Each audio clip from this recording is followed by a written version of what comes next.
There is a deeply uncomfortable scientific truth that rarely makes it into history books. Human intelligence did not gradually awaken. It appeared suddenly, fully formed, and with an immediate fixation on the cosmos. Archaeology shows that within the narrowest sliver of evolutionary time, human beings moved from survival to symbolism, from tools to temples, from shelter to sky. The oldest known monumental structures on Earth were not built for kings, comfort, or conquest. They were built to mark invisible moments in time, moments when the sun pauses on the horizon, when shadows reverse direction, when stars return to positions they occupied generations earlier. This is not a metaphor. These events can be calculated backwards with modern physics, and the alignments still hold. What is philosophically disturbing is not that ancient people were intelligent. It is that they seemed preoccupied with questions that offer no immediate survival advantage. Why track cycles that outlast a human life? Why encode numbers in stone when wood would suffice? Why align monuments to stars that would only matter centuries later? From a strictly Darwinian perspective, this makes little sense. And yet, everywhere we look, we find the same impulse: to bind human existence to cosmic order. Not locally, not culturally, globally. Civilizations separated by oceans, by thousands of years, and by entirely different languages oriented themselves to the same celestial mechanics governed by physics, not belief. The universe does not care whether it is observed. Its laws operate with or without witnesses, and yet early humans behaved as if these laws mattered deeply, as if understanding the rhythm of the cosmos was essential to understanding themselves. This raises a far more unsettling possibility than lost civilizations or forgotten technologies.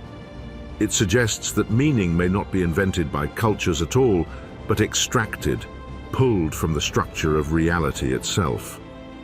That human beings, when placed beneath the same sky long enough, will begin to ask the same questions, build the same symbols, and return obsessively to the same patterns. This is not a story about secret knowledge passed down through the ages. It is a story about convergence, about what happens when consciousness encounters a universe governed by cycles, ratios, and relentless time. The investigation that follows makes no promises of revelation. It offers no final answers.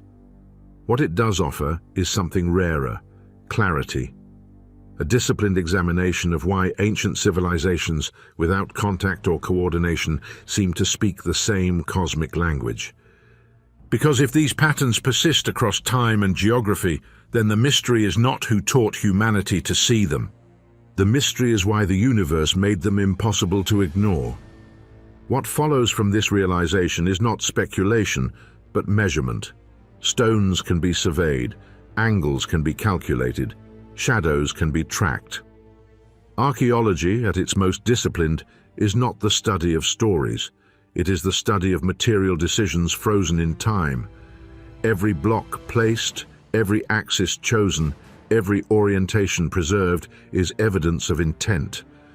And when those intentions repeatedly point upward, toward the movements of the sky, the pattern demands attention. Across continents, ancient builders aligned their most enduring structures with moments that cannot be seen, only anticipated. The rising of the sun at the solstice, the extreme standstills of the moon, the return of particular stars to the horizon after long absences. These are not vague alignments inferred after the fact. Many of them are precise to within a degree or less, accurate enough that modern astronomers can reconstruct the sky of the past and confirm that the architecture still performs its function thousands of years later. This is not fringe archaeology. The methodologies are standard. Radiocarbon dating establishes age. Stratigraphy confirms sequence. Surveying instruments test orientation. Astronomical software models ancient skies using well-established physics. When these independent tools converge, the results are difficult to dismiss. A structure either aligns with a celestial event or it does not. The stones either frame the sun at a specific moment or they fail to do so. What unsettles scholars is not the presence of one such site, but the repetition. Stone circles in northern Europe, pyramidal complexes along the Nile, vast ceremonial avenues in Mesoamerica, temple cities in Southeast Asia, different materials, different mythologies, different technologies. And yet, the same preoccupation with the heavens appears again and again. Archaeology traditionally explains this through function. Calendars regulate agriculture, seasonal markers coordinate ritual, social cohesion depends on shared timekeeping. All of this is true, and none of it is controversial. But these explanations do not fully account for the scale or the endurance of the effort involved. Many of these monuments required generations to complete. Some were built to mark events that occurred only a few times within a human lifespan. Others tracked cycles that no single builder could live to see completed. This introduces a tension that archaeology alone cannot resolve. Practical needs explain observation. They do not fully explain obsession. To align a structure with the sun is understandable. To align an entire city grid with the movements of the heavens suggests something more than utility. It suggests a worldview in which human life is not separate from cosmic order, but embedded within it. A worldview in which time is not merely counted, but revered. The archaeological record also challenges a long-standing assumption that ancient cultures were primarily concerned with survival and immediate needs. In reality, some of the earliest large-scale cooperative projects we know of had no defensive function, no residential purpose, and no clear economic advantage. They were built to endure, to be seen, and to remain meaningful long after their creators were gone. When archaeologists excavate these sites, they do not find evidence of ignorance. They find evidence of planning, of standardization, of repeated correction and refinement. Mistakes were noticed, alignments were adjusted, knowledge was transmitted. This implies observation sustained over long periods of time, preserved through teaching rather than writing, and refined through experience rather than abstraction. What emerges is not the image of isolated tribes stumbling towards civilization, but of communities deeply attentive to regularities in nature. Communities that understood the sky as a system governed by rules, even if those rules were expressed through myth rather than mathematics. The question, then, is not whether ancient people understood the heavens. The evidence shows that they did. The question is why this understanding mattered so profoundly that it shaped their most permanent creations. At what point does coincidence become pattern? Archaeology does not answer this philosophically, it answers it statistically. One alignment can be chance. Two invite curiosity. Dozens across cultures demand explanation. Yet deciding where that threshold lies is not purely a scientific act. It is shaped by disciplinary boundaries, by caution, and by an understandable fear of overreach. Because once patterns are acknowledged, interpretation follows. And interpretation carries risk. To some, these similarities suggest lost knowledge or forgotten connections.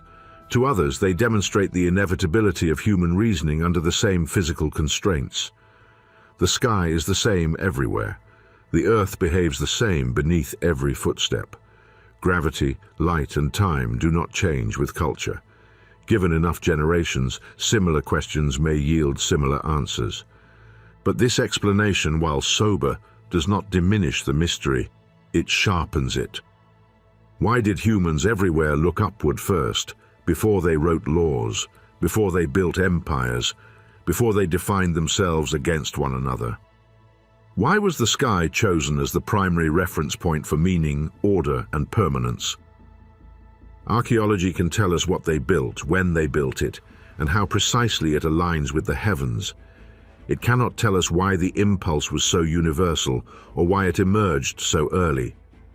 For that, we must move beyond stone and measurement and confront the deeper question that archaeology only hints at. What it is about being human that compels us to seek our place in the vast mechanics of the universe. If it intrigues you, make sure to subscribe to our channel. Long before the sky became a source of myth or metaphor, it was a matter of survival. For early humans, the heavens were not symbolic, they were practical. The rising and setting of the sun governed warmth and cold, growth and decay, abundance and famine. To misread the sky was not an intellectual error, it was a fatal one. The solstices and equinoxes were not abstract moments in time. They were turning points in the natural world. The longest day signaled the slow retreat of light. The shortest warned of scarcity and endurance. The equinoxes marked balance, the brief intervals when day and night stood equal before tipping again into change. These events were visible, repeatable, and reliable. In a world without instruments, they were the only constants. Tracking them required nothing supernatural, only patience, memory, and attention. Shadows lengthened and shortened in predictable arcs. The sun's rising point crept along the horizon day by day, stopped, reversed. These motions could be learned, taught, and anticipated. Over time, observation became expectation. Expectation became planning. From this emerged the first calendars, not calendars of dates, but of rhythms. When to move, when to plant, when to harvest, when to gather. The sky provided a schedule written in light, one that could not be altered by human decree. As societies grew more settled, this predictability became essential.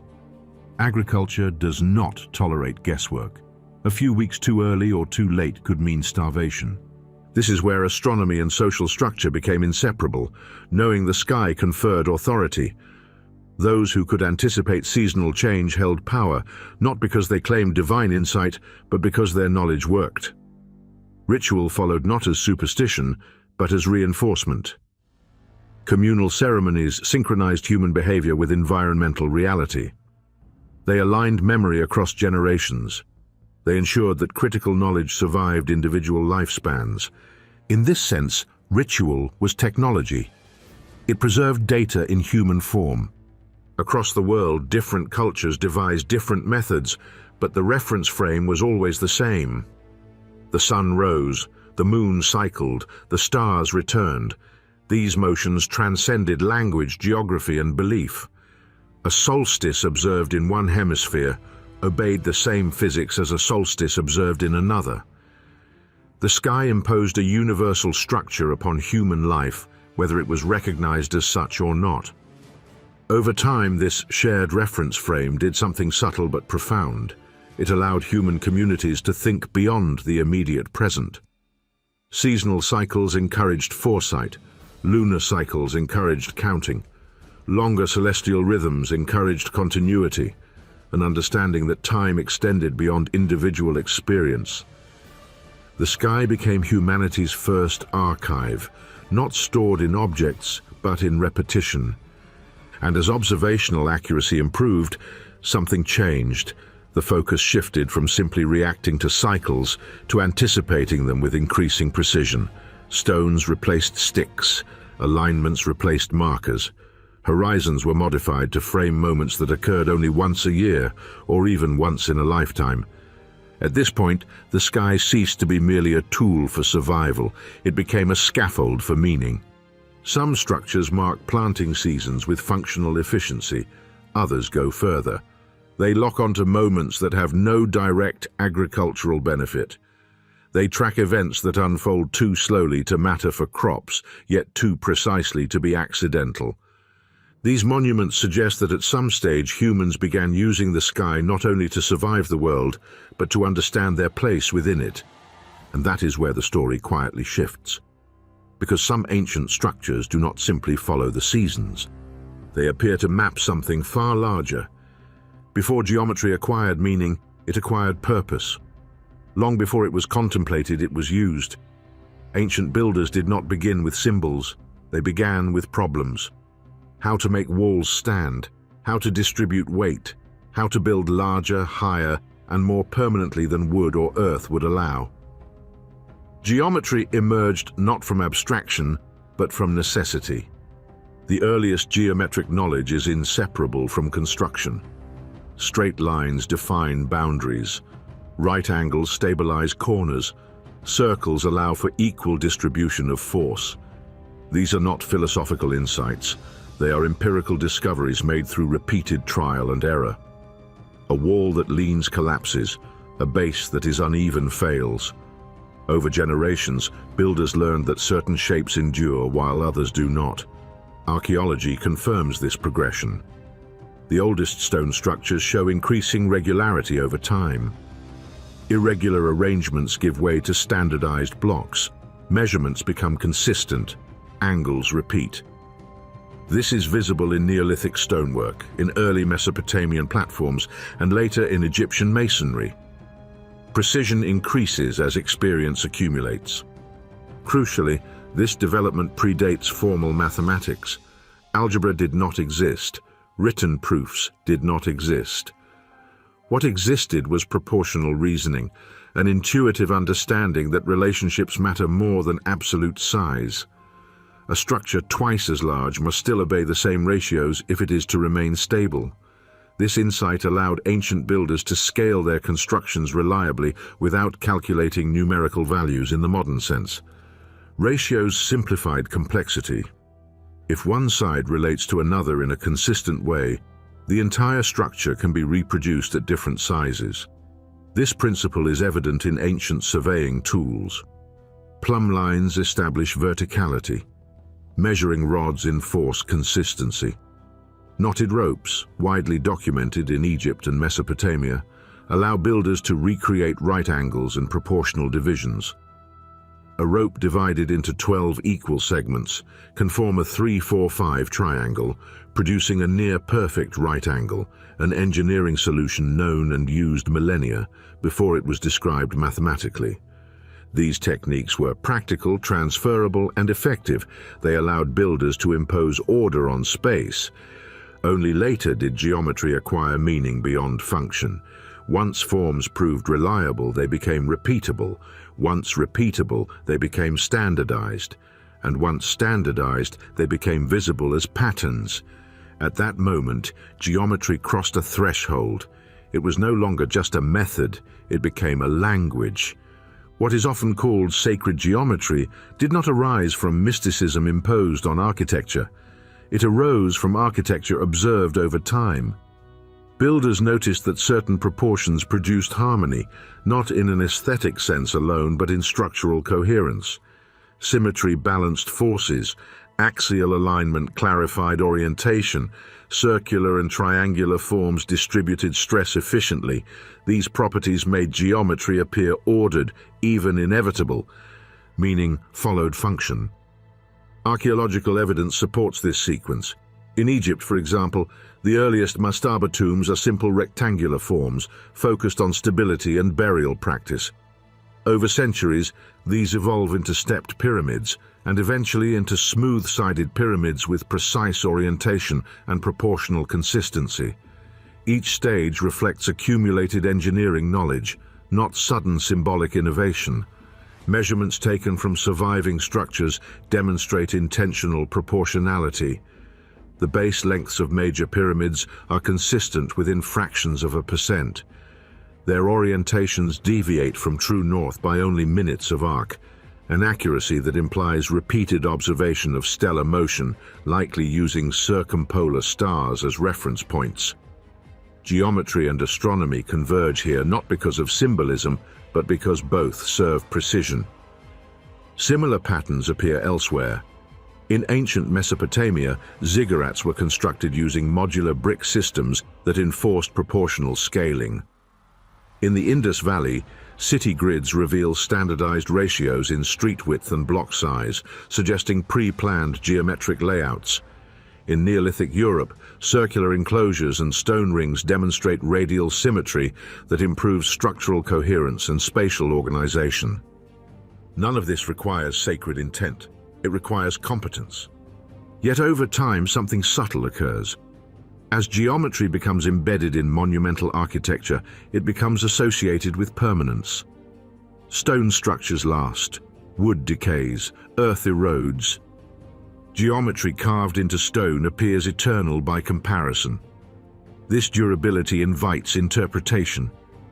What endures begins to feel meaningful. In cultures without written language, permanence itself communicates authority. A structure that survives generations becomes a point of reference not just in space, but in time. Geometry, by enabling endurance, becomes linked to continuity. Continuity becomes memory. Memory becomes meaning. This is where geometry enters the sacred world, not as an imposed doctrine, but as a consequence of reliability.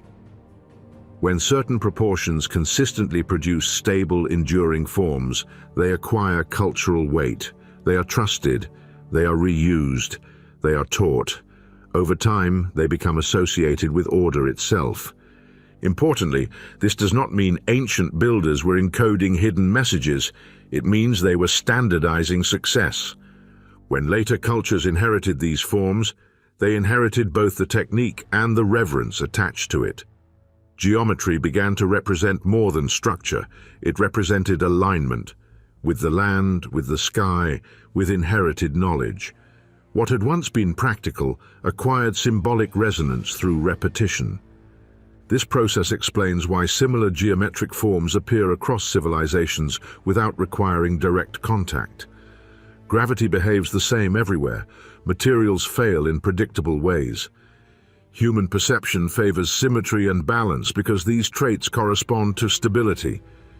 Independent societies confronting similar physical constraints are likely to converge on similar solutions.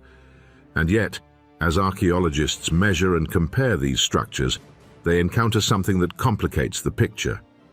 Certain ratios recur with a frequency that exceeds structural necessity. Some proportions persist, even where alternatives would have worked just as well. In some cases, precision surpasses what engineering alone would demand.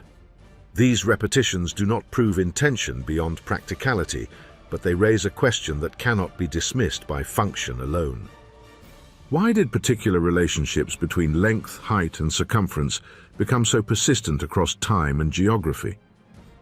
Why did builders continue to favor specific proportions even as materials, cultures, and technologies changed? Geometry may have entered the sacred world through utility, but at some point it began to gesture towards something more enduring than structure alone. And that persistence, measurable, repeatable, and unresolved, demands closer attention.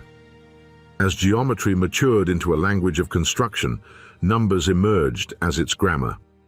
Not abstract numbers, not equations written for intellectual display, but working numbers. Values that could be measured with rope and rod, stepped out by foot, remembered without notation, and reproduced across generations of builders. What survives in the archaeological record is not mathematical theory, but numerical behavior. How ancient societies counted, scaled, repeated, and trusted certain relationships over others. This distinction matters. Modern mathematics pursues exactness. Ancient mathematics pursued sufficiency. A number did not need to be perfect, it needed to work. Among the numbers that recur across ancient cultures, a small set appears with unusual persistence.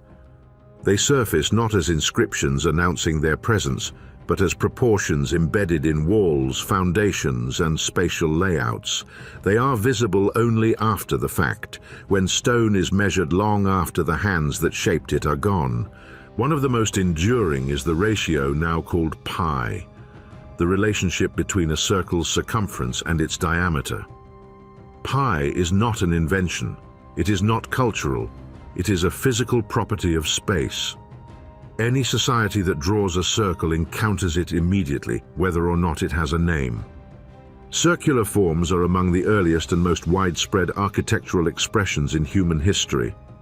Hearths, wells, storage pits, defensive enclosures, ceremonial rings. Circles appear because they distribute stress evenly and enclose space efficiently. The moment a builder attempts to predict how much material is required to enclose a circular area, a ratio between width and perimeter becomes necessary. What ancient builders needed was not an infinite decimal, but a repeatable approximation. The earliest known written evidence of such approximations appears in Mesopotamia and Egypt. Babylonian clay tablets dating to around 1900 to 1600 BCE use a value equivalent to 3 1/8 or 3.125. Egyptian mathematical texts, most notably the Rhind mathematical papyrus from approximately 1650 BCE, describe a method that corresponds to 256 divided by 81, yielding about 3.16. These values are not random guesses. They are deliberate approximations that fall within a small margin of error. For large-scale construction, that margin is acceptable. Walls built using these ratios would close properly.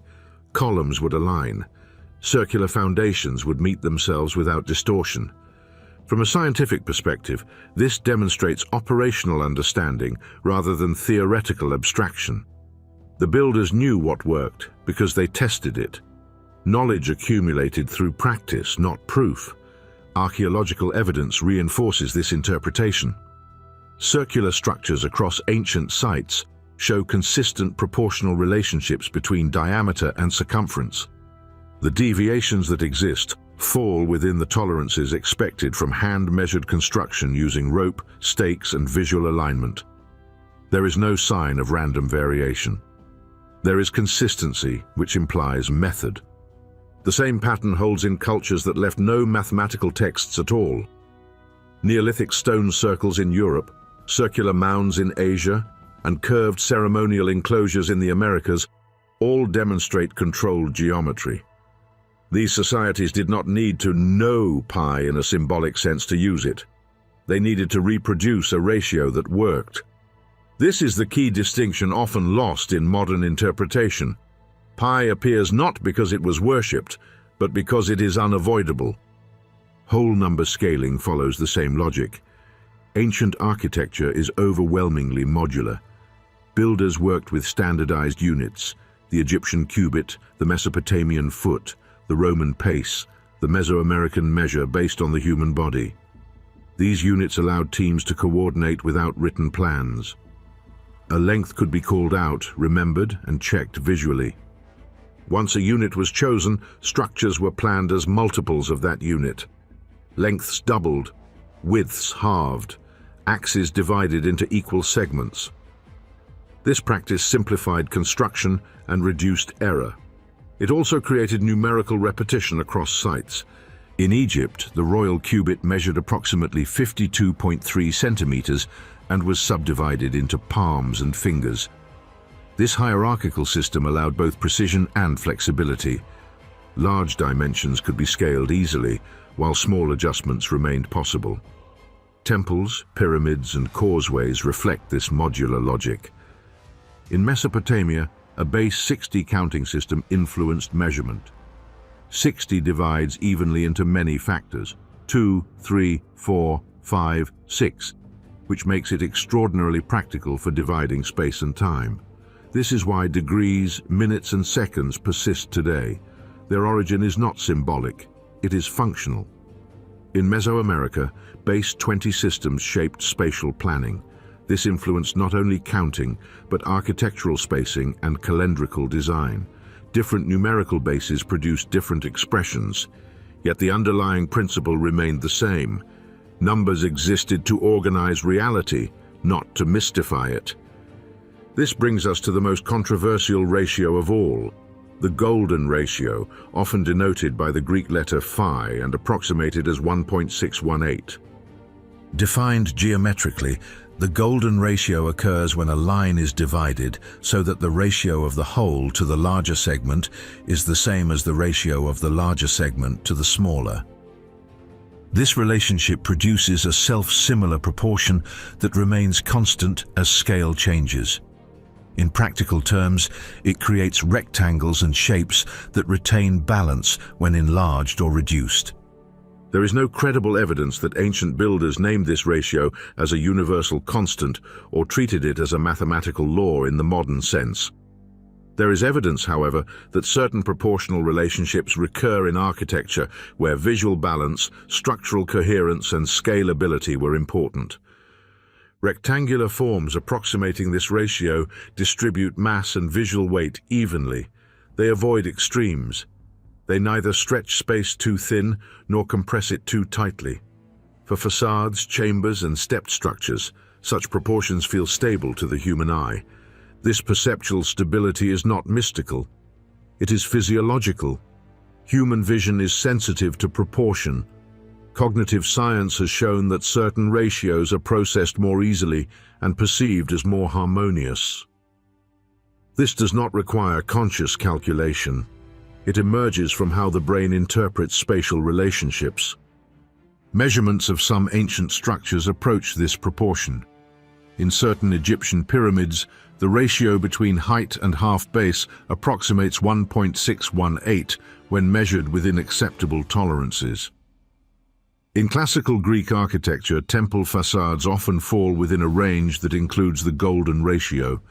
In later periods, particularly during the Renaissance, architects explicitly discussed and refined these proportions in written treatises. What must be emphasized, again, is approximation.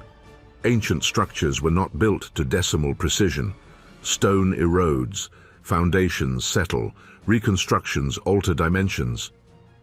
Even in their original form, builders worked with rope and sight lines, not micrometers.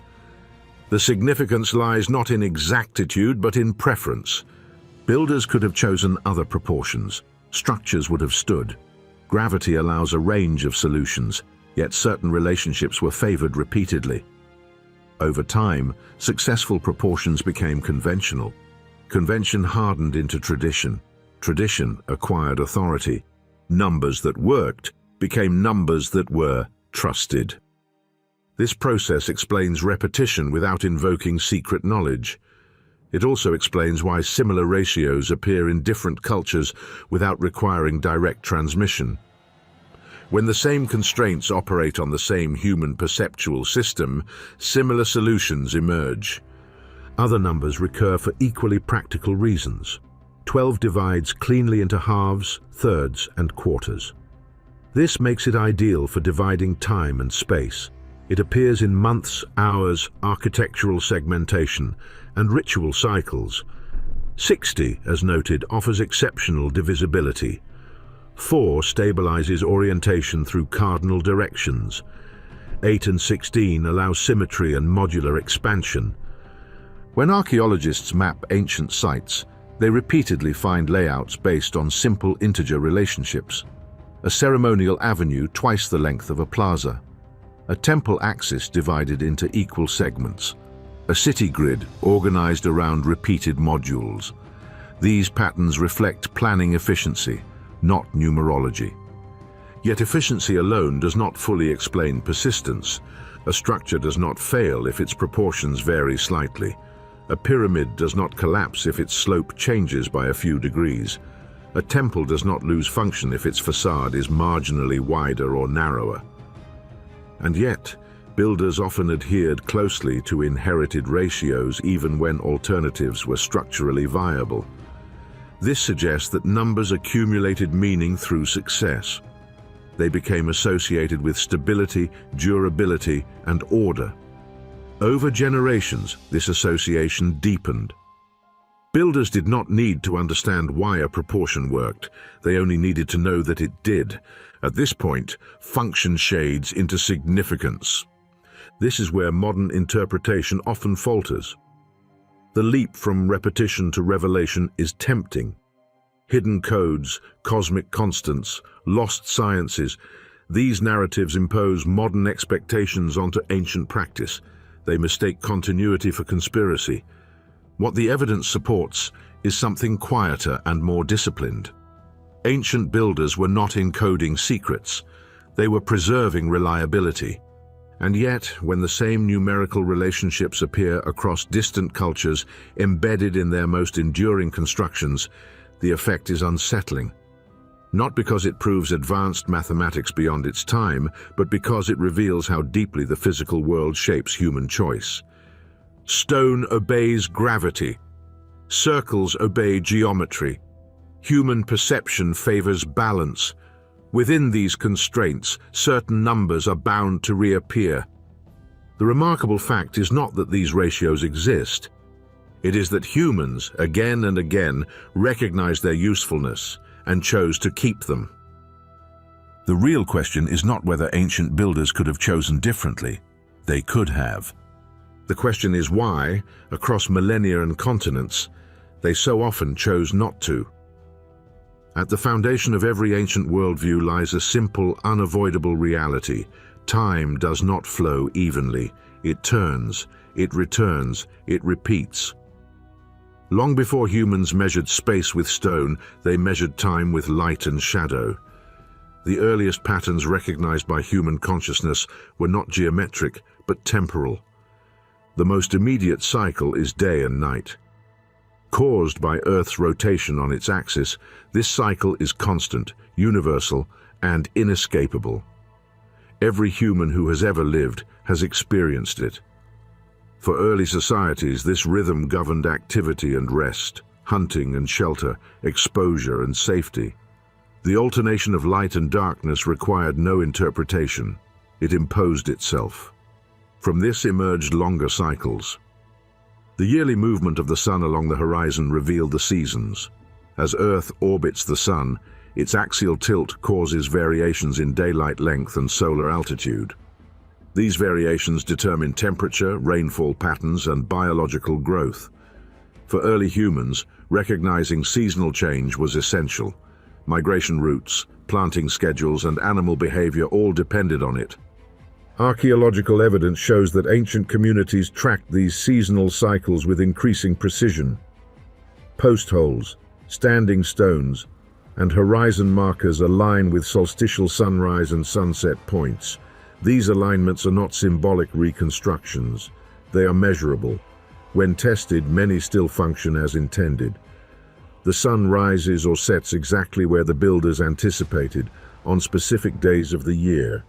Beyond the sun, the moon introduced another layer of temporal structure. The lunar cycle, approximately 29.5 days, offered a natural unit of time smaller than a year, but larger than a day. Phases of the moon are highly visible and repeat predictably. This made them ideal for counting, coordinating activity, and marking intervals. Lunar months appear across ancient cultures in calendars, ritual timing, and agricultural planning. The synodic month is not an abstract concept, it is a visible process unfolding overhead. Tracking it required no instruments, only attention and memory. Over time, lunar cycles were reconciled with solar years, producing complex calendrical systems that balance two competing rhythms. What emerges from archaeology is not random observation, but structured timekeeping. Humans everywhere divided time into nested cycles, days within months, months within seasons, seasons within years.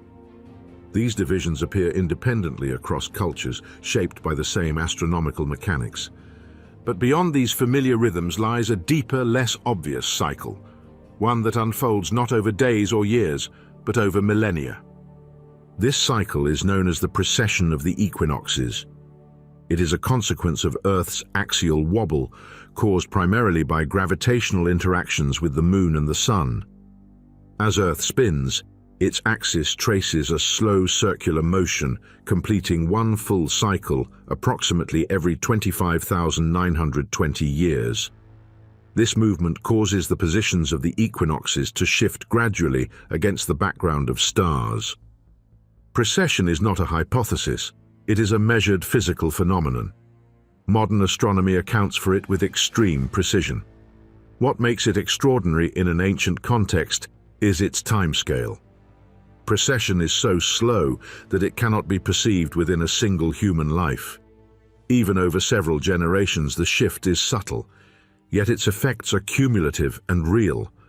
Over centuries, the stars associated with seasonal events change. A constellation that rises at dawn during the spring equinox will not do so indefinitely.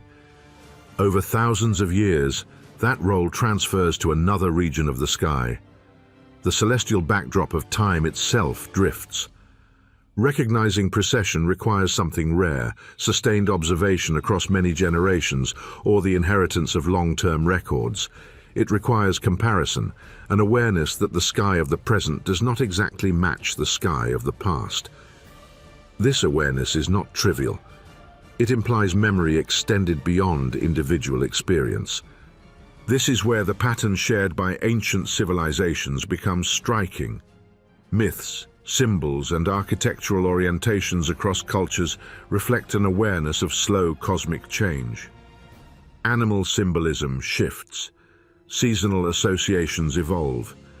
Sacred orientations appear to mark not just solar points but stellar ones, positions that would have been correct only during specific epochs. Archaeology alone cannot prove conscious knowledge of precession in deep antiquity, but it can demonstrate prolonged attention to the sky, precise alignment over centuries, and cultural transmission of celestial importance.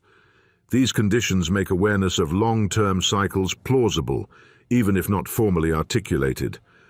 What is undeniable is that ancient societies thought cyclically.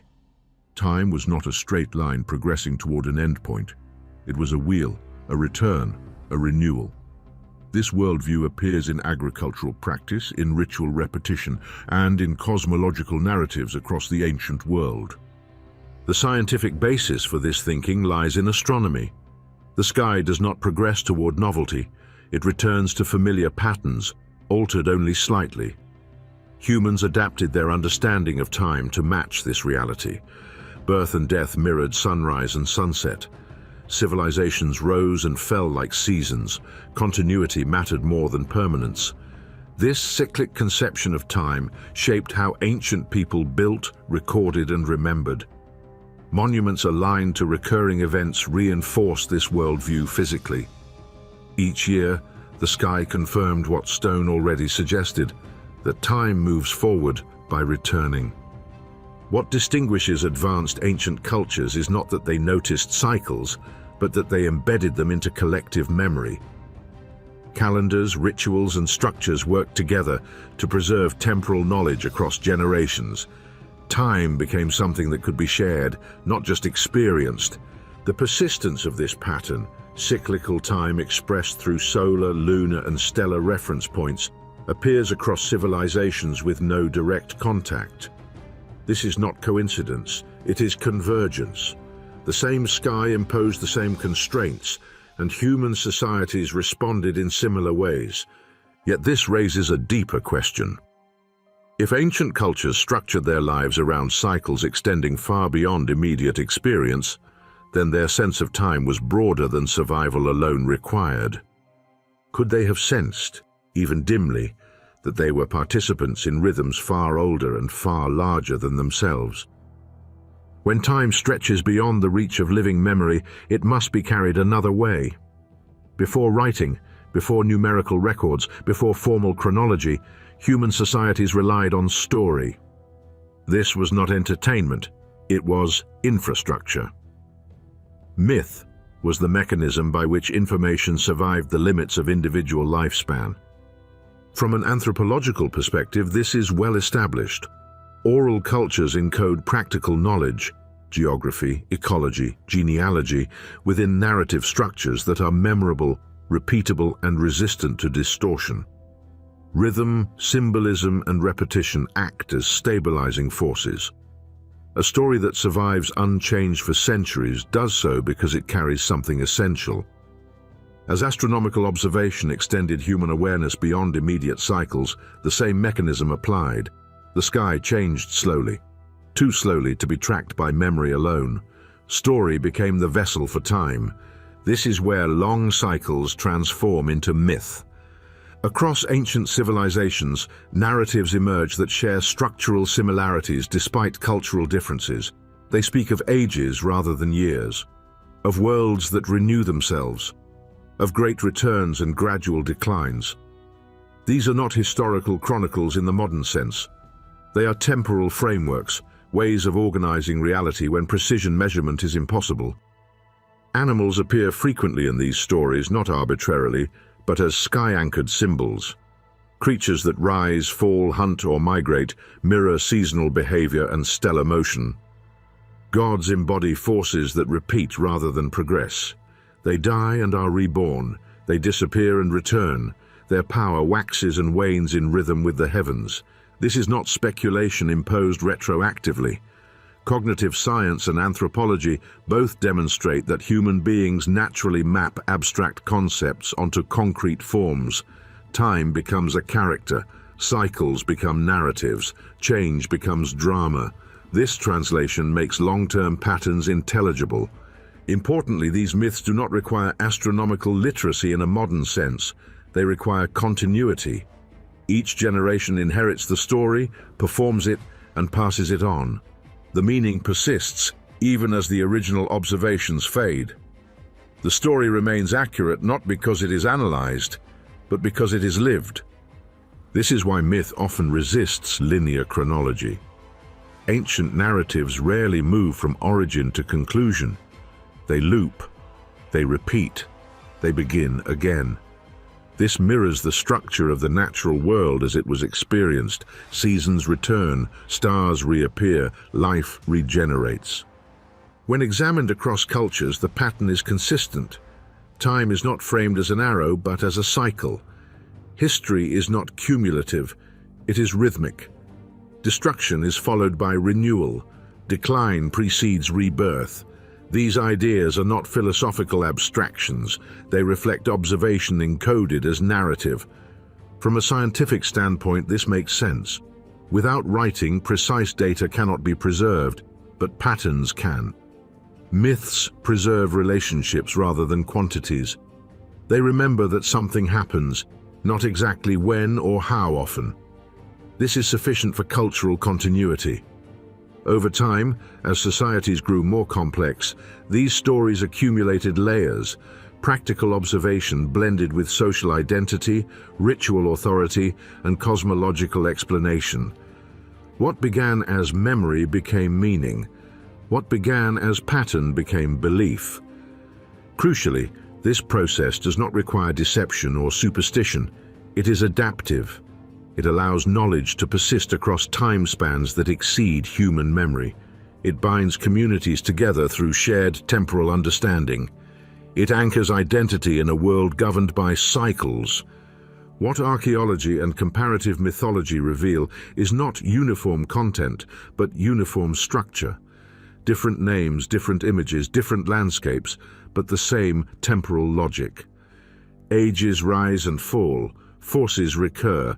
The cosmos moves in rhythms larger than human control. This consistency suggests that myths were not arbitrary inventions. They were responses to a shared experience of time, an experience shaped by the sky. As writing eventually emerged, some of this narrative knowledge was translated into numbers, calendars, and records. But much of it remained mythic, not because it was false, but because it operated at a scale that resisted precision. The result is a layered memory system, short cycles tracked with measurement, long cycles carried by story. Both coexisted, reinforcing one another. If myths preserved time when writing could not, they served as cultural memory.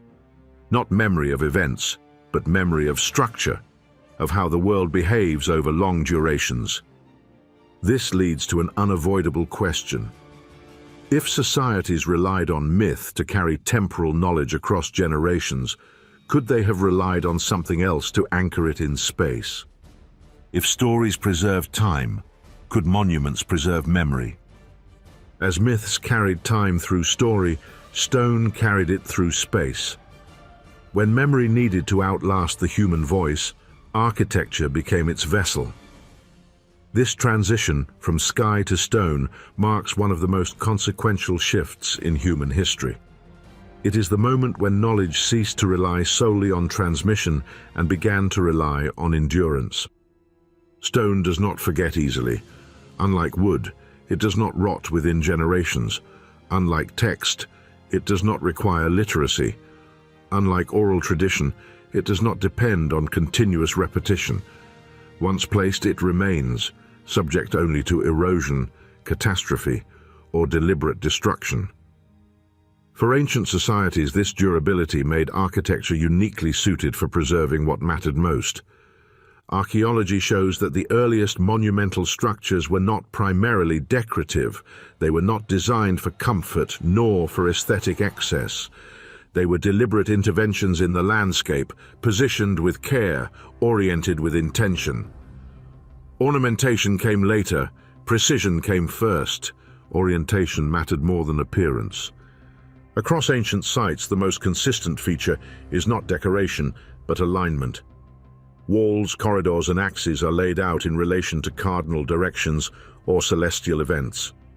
This is measurable. Modern surveys repeatedly confirm that many ancient monuments deviate from true north, east, south, or west by remarkably small margins, sometimes less than a degree. Achieving this without compasses or modern instruments required systematic observation of the sky and repeated correction over time. Such accuracy exceeds practical necessity. A structure does not need to face true north to function as a shelter or gathering place. Orientation serves another purpose. It anchors the structure within a larger framework. It situates human space within cosmic space. This is where architecture becomes information. A monument aligned to a solstice sunrise stores knowledge about Earth's tilt and orbit. A structure oriented to cardinal points encodes spatial order. A layout that repeats proportional relationships preserves mathematical reasoning without writing a single number. The stone does not explain itself, but it performs. Precision over decoration is a recurring pattern. Early monumental sites often appear stark by later standards. Massive blocks, clean lines, minimal surface detail. This restraint suggests that the builders prioritized placement and proportion over surface narrative. The meaning was embedded in the structure itself, not in what was carved upon it. This approach also reduces ambiguity. Ornament can change meaning across cultures or eras. Alignment does not. The sun rises where it rises. The stars follow their paths regardless of belief. A monument aligned to these phenomena continues to communicate as long as the sky behaves as it always has. Within this architectural logic, certain proportional patterns reappear. One of them is the relationship later described as the golden ratio. As noted earlier, there is no evidence that ancient builders formalized this ratio as an abstract constant. What there is evidence for is the repeated use of proportional relationships that approximate it. In monumental architecture, this ratio often appears in the relationship between height and base, or between adjacent dimensions. These proportions produce structures that are stable, visually balanced, and scalable. When measured, some ancient monuments fall within a narrow range around this ratio, not perfectly but consistently. The key point is not precision, it is persistence. Builders could have chosen many workable proportions. That they returned to similar relationships across centuries suggests inherited practice. A proportion that proves reliable becomes tradition. Tradition becomes expectation. Over time, expectation becomes standard. When a proportional system is repeated in stone, it becomes memory. Each new structure reinforces the previous one. The landscape itself begins to teach. This is especially evident in cultures where monumental constructions span generations. A single project might outlast its original designers. Knowledge had to be preserved not just in minds, but in forms. A foundation set correctly ensures that what rises above it remains aligned long after its creators are gone. From this perspective, monuments function as external memory systems. They store information about orientation, proportion, and time. They encode decisions made by people who understood that they would not be there to explain them. This also explains why so much effort was invested in durability. The labor required to quarry, transport, and place massive stones is immense. Such effort makes little sense for structures meant only for immediate use. It makes sense for structures intended to persist. Archaeological layers confirm this intent. Many monuments were repaired, realigned, or rebuilt on the same axis over centuries. This continuity suggests that the original orientation mattered deeply enough to be preserved. Later builders did not simply reuse space, they respected alignment. The implication is subtle but profound. These structures were not messages for contemporaries alone. They were designed to be encountered repeatedly across generations. Each sunrise framed by stone reaffirmed the knowledge encoded there. Each seasonal return renewed memory. Stone, in this sense, becomes a silent teacher. And yet this raises a question that archaeology cannot answer with certainty. If monuments preserve information beyond the lifespan of their builders, who was meant to receive it? The gods are an obvious answer, but insufficient. Deities do not require reminders of celestial mechanics. Kings are another, but equally limited. Political power rarely extends across the centuries required to justify such endurance. A more plausible answer is continuity itself. These monuments were built for future humans, for descendants who would inherit the same sky, the same land, and the same need to understand their place within it. They were anchors in time, designed to say, this mattered, this alignment mattered, this proportion mattered. Remember it. If myths carried memory through narrative, monuments carried it through matter. Together, they formed a system that allowed human understanding to extend far beyond individual lives.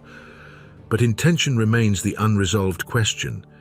Were these structures meant to communicate with the divine, to legitimize authority, or to instruct those yet unborn? Or were they built for something even more unsettling? The possibility that one day, far in the future, someone would stand before them and recognize that they were not accidental at all. For much of modern history, the ancient world was imagined as fragmented, isolated cultures developing in parallel, separated by vast distances and insurmountable barriers. Oceans were treated as walls, deserts as voids, continents as sealed laboratories of independent invention. This assumption shaped archaeological interpretation for decades, not because it was proven, but because it felt intuitive. Today, that picture has changed. The shift did not come from speculation, but from data, accumulated slowly, reluctantly, and across disciplines. Archaeology, genetics, paleoanthropology, and maritime studies now converge on a different conclusion. Early humans were far more mobile, connected, and capable of long-distance movement than previously believed. This does not imply a single global civilization. It implies something both simpler and more powerful: contact without centralization. The strongest evidence begins with human migration itself. Genetic studies of modern populations show that anatomically, modern humans dispersed out of Africa at least 60,000 to 70,000 years ago, following coastal routes rather than inland corridors. This is not theoretical. It is supported by mitochondrial DNA, Y chromosome analysis, and archaeological finds distributed along ancient shorelines. Coastal migration is now mainstream anthropology because it explains something inland models could not: speed. Humans reached Australia by at least 50,000 years ago. This required sea crossings. There were no land bridges connecting Africa to Sahul. Boats, however simple, were necessary. This alone disproves the idea that early humans were landlocked or technologically incapable of maritime travel. Archaeological sites along ancient coastlines reinforce this conclusion. Shell middens, fishing tools, and coastal camps appear early and persistently. These are not incidental. They reflect sustained exploitation of marine environments, which requires knowledge of tides, currents, and seasonal movement of sea life. Such knowledge accumulates only through repeated engagement with the ocean. Maritime capability, once established, does not remain static, it improves. By the Neolithic period, evidence of waterborne trade becomes explicit. Obsidian sourced from specific volcanic regions appears hundreds of kilometers from its origin. Chemical fingerprinting confirms this. In the Mediterranean, obsidian from Melos is found on mainland Greece as early as the 7th millennium BCE. In the Near East, similar patterns appear with Anatolian obsidian distributed across Mesopotamia and the Levant. These materials did not drift, they were transported. Later periods provide even clearer evidence. Bronze Age shipwrecks, such as those discovered in the Eastern Mediterranean, reveal cargoes containing raw materials, finished goods, and luxury items sourced from multiple regions. Tin from distant sources appears in bronze artifacts far from known deposits. implying long-distance trade networks operating over land and sea. In Southeast Asia, early maritime trade is evidenced by shared pottery styles, agricultural species, and linguistic patterns across island chains. The Austronesian expansion, traced through language families and genetics, demonstrates deliberate oceanic navigation across thousands of kilometers, long before classical civilizations emerged. Even the Pacific, once assumed to be settled late and haphazardly, tells a different story. Polynesian navigation, reconstructed through experimental archaeology and ethnographic record, relied on stellar paths, wave patterns, and ecological cues. These techniques enabled intentional, repeatable voyages across open ocean. They are not improvisations, they are systems. What matters here is not the scale of these networks, but their existence. Connectivity does not require empire, it requires repetition. A single successful route, traveled across generations, becomes a corridor of exchange. Ideas move along these corridors as readily as goods. This is where the illusion of isolation collapses. Cultures do not need to be globally unified to influence one another. Limited intermittent contact is sufficient. A technique observed, a concept borrowed, a measurement adapted. Over centuries, such exchanges accumulate. Archaeology provides concrete examples of this process. Similar agricultural crops appear in regions connected by plausible trade routes. Domesticated plants and animals spread unevenly but directionally. Metallurgical techniques diffuse outward from centers of innovation. Decorative motifs migrate, transform, and reappear. None of this requires a single origin point for civilization. It requires human movement and curiosity. Crucially, connectivity does not erase local development. Independent invention remains real and significant. Different environments demand different solutions. What connectivity changes is probability. It increases the chance that successful ideas will spread beyond their place of origin. This has direct implications for architectural and astronomical practices. If one culture discovers a reliable method for tracking time or aligning structures, that method can travel, carried by traders, migrants, or intermarriage. It does not arrive fully formed, it adapts, it integrates with existing traditions. Over time, this produces convergence. Similar problems yield similar solutions, reinforced by occasional contact. Patterns emerge not because of centralized planning, but because the world allows information to move. Scientific caution is essential here. There is no evidence for a lost global civilization orchestrating ancient knowledge. There is no archaeological trace of worldwide governance, shared language, or unified material culture. Claims of such exceed the data.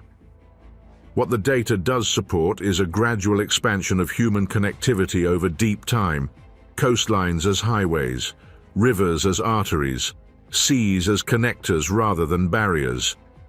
This reframes how we interpret similarity. Shared features do not demand a single source. They demand opportunity for transmission. Once isolation is abandoned as an assumption, the ancient world looks different. It appears less fragmented, more dynamic. Cultures remain distinct, but not sealed. Innovation remains local, but not confined.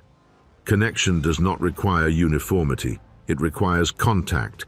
And contact changes how ideas spread, quietly, unevenly, but persistently, reshaping the human story in ways that stone alone cannot reveal. At the heart of modern debates about ancient knowledge lies a tension that is not speculative, but academic. It is discussed openly in journals, conferences, and university departments across archaeology, anthropology, archaeoastronomy, and cognitive science. The question is not whether ancient civilizations were intelligent. That is settled. The question is how similarity arises across cultures separated by space and time. There are two dominant explanatory frameworks. Neither is fringe, neither is conclusive, and both are supported by serious scholarship. The first position is independent invention, sometimes called convergent cultural evolution. The second is cultural transmission across long timescales, facilitated by migration, trade, and contact. The debate between them is ongoing, nuanced, and unresolved. The independent invention model argues that similar solutions emerge because humans everywhere confront the same physical reality. The sky behaves identically for all observers. Gravity, geometry, light, and time impose universal constraints. Under this view, similarities in architecture, astronomy, and numerical systems are not inherited, they are rediscovered. This position is strongly supported in cognitive archaeology and anthropology. Scholars such as Colin Renfrew, Ian Hodder, and Stephen Mithen have argued that human cognition evolved to detect patterns, optimize resources, and impose order on the environment. When multiple societies observe the same celestial cycles, they are likely to develop similar calendrical systems, even without contact. In archaeoastronomy, researchers like Anthony Aveni and Clive Ruggles emphasize that solar and lunar alignments are the most intuitive astronomical markers available. Solstices, equinoxes, and lunar standstills are visible phenomena that any attentive society could track independently. Their work demonstrates that skywatching does not require advanced mathematics, only continuity and observation. This view is reinforced by experimental archaeology. When modern researchers attempt to reconstruct ancient surveying methods using simple tools, sticks, ropes, sightlines, they routinely rediscover the same geometric solutions. Right angles emerge from rope geometry, circles emerge from equal radius marking, cardinal directions emerge from shadow tracking. These are not culturally specific discoveries, they are responses to the physics of space. The independent invention model explains why similar monument types appear in regions with no plausible contact. It cautions against over-interpreting resemblance. As Ruggles has written, similarity does not imply transmission, it may imply necessity. Yet this position has limits. It struggles to explain why some techniques spread unevenly while others remain localized. It also struggles with the timing of certain innovations. In some cases, complex practices appear suddenly in multiple regions within relatively narrow windows of time, suggesting diffusion rather than coincidence. This leads to the second position, cultural transmission over vast timescales. This model does not require a single origin or global civilization. Instead, it emphasizes gradual exchange. Ideas moving along trade routes, migration corridors, and social networks. Knowledge spreads slowly, imperfectly, and adaptively. This framework is supported by a wide range of academic research. David Anthony, in his work on early Indo-European migrations, demonstrates how language, technology, and cosmology can spread together through population movement. Peter Bellwood's research on Austronesian expansion shows how seafaring peoples carried agricultural practices, navigation techniques, and social structures across enormous distances. In archaeology, Christian Christiansen and Barry Cunliffe have argued that Bronze Age Europe was far more interconnected than previously assumed. Metallurgical techniques, iconography, and burial practices spread across regions without centralized control. These patterns are visible in material culture and confirmed through isotopic analysis of human remains. Genetic evidence strengthens this case. Ancient DNA studies, led by researchers such as David Reich, reveal repeated episodes of population movement and admixture. These movements coincide with technological and cultural shifts, suggesting that people carried ideas with them, not just genes. In the realm of archaeoastronomy, transmission models are taken seriously when specific alignment traditions appear sequentially across connected regions. For example, shared calendrical frameworks in Mesoamerica are widely accepted as products of cultural inheritance, even as local variations persist. Importantly, this model does not deny independent innovation. It acknowledges that societies adapt borrowed ideas to local conditions. Transmission is not copying, it is transformation. The real academic tension arises because both models work, but in different contexts. Some similarities are best explained by convergence. Others are best explained by contact. The difficulty lies in distinguishing between the two when evidence is incomplete. Archaeology rarely preserves intent, it preserves outcomes. This is why modern scholarship emphasizes caution. Researchers are wary of narratives that collapse all similarity into a single explanation. At the same time, they are increasingly critical of the assumption that ancient cultures were isolated by default. The debate is not ideological, it is methodological. How much similarity is required before transmission becomes more likely than coincidence? How do we account for missing data, especially in regions where coastlines are now submerged? How do we interpret symbolic systems when direct records are absent? These questions remain open. What is increasingly accepted is that ancient knowledge existed on a spectrum. Some discoveries were inevitable, others were inherited. Human history is neither a collection of sealed experiments nor a single unfolding plan. It is a web, loosely connected, constantly changing. This balanced view leaves one issue unresolved. If knowledge spreads gradually through fragile networks of contact and memory, it is vulnerable. It can be disrupted, forgotten, fragmented, especially when environments change rapidly. And this raises the next question, one that archaeology cannot avoid. If knowledge spreads slowly, what happens when catastrophe interrupts it? Earth's history is not a slow, uninterrupted ascent toward complexity. It is punctuated by disruption. Long periods of relative stability are repeatedly broken by rapid environmental change, sometimes unfolding over centuries, sometimes over mere decades. This is not controversial. It is foundational to modern geology, climatology, and archaeology. The idea that catastrophe reshapes human history is no longer speculative. It is measured in ice cores, sediment layers, drowned coastlines, and abrupt shifts in the archaeological record. Over the last 2 million years, Earth has cycled through multiple glacial and interglacial periods. These ice ages were not uniform blocks of cold, but highly dynamic systems. Temperature, precipitation, and sea level fluctuated dramatically. The most recent major transition, the end of the last ice age, began around 20,000 years ago and fundamentally reshaped the planet humans inhabited. At its peak, global sea levels were approximately 120 meters lower than today. Vast coastal plains existed where shallow seas now lie. These regions were not marginal.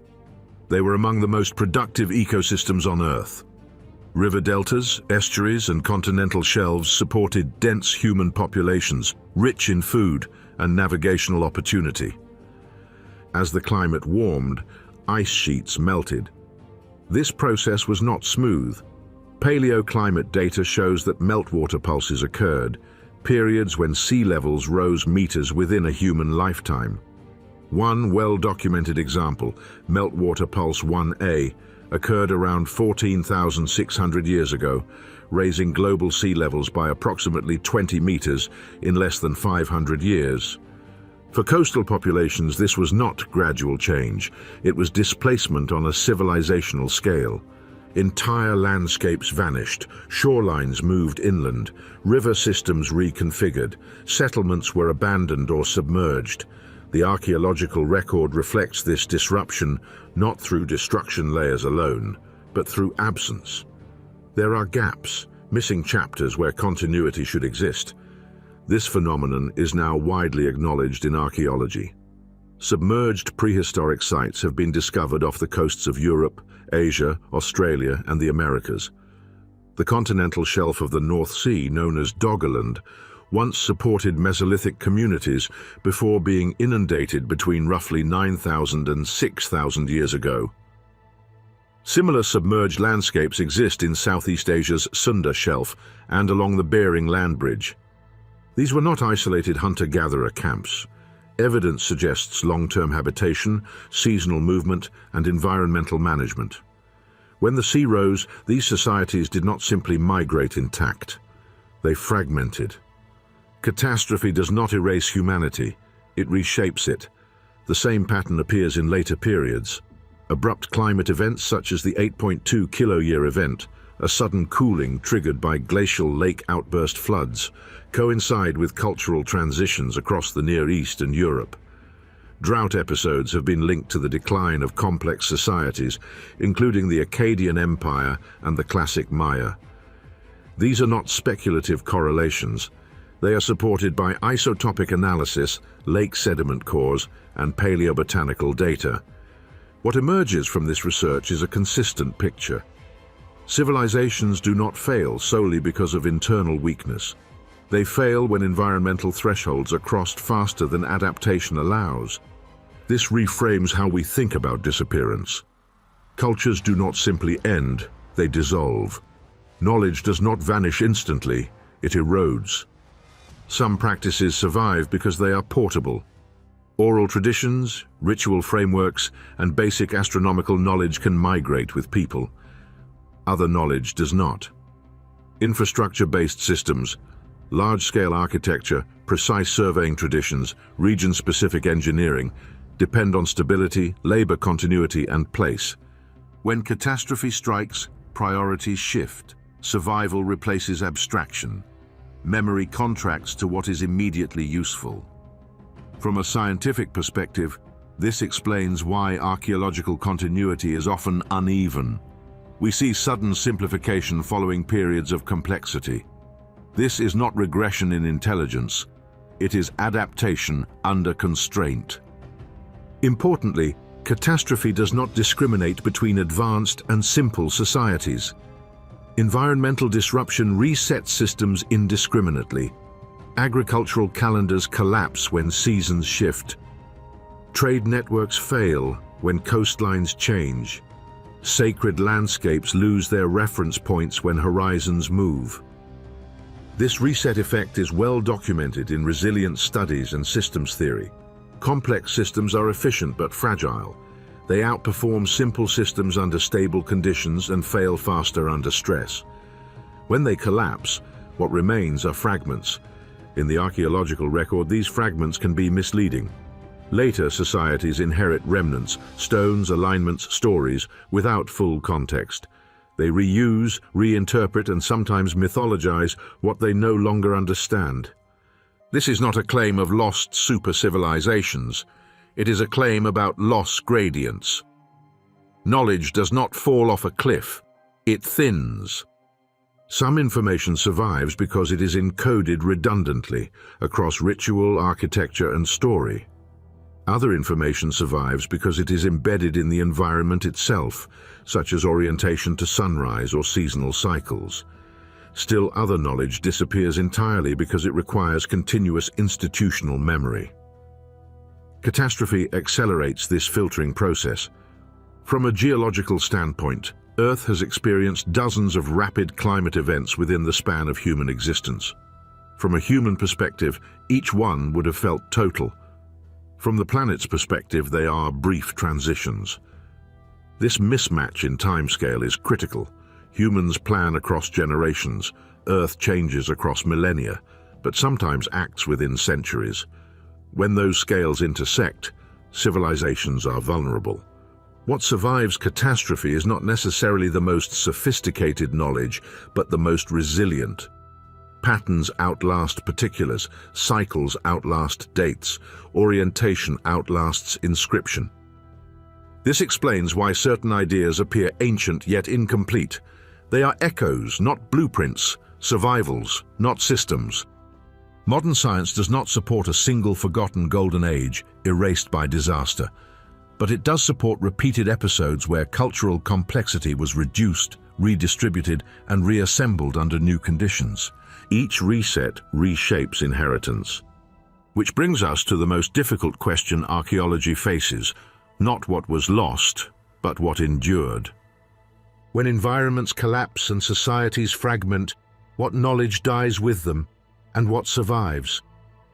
In southeastern Anatolia, on a limestone ridge overlooking the Harran Plain, stands a site that permanently altered archaeology's understanding of human prehistory.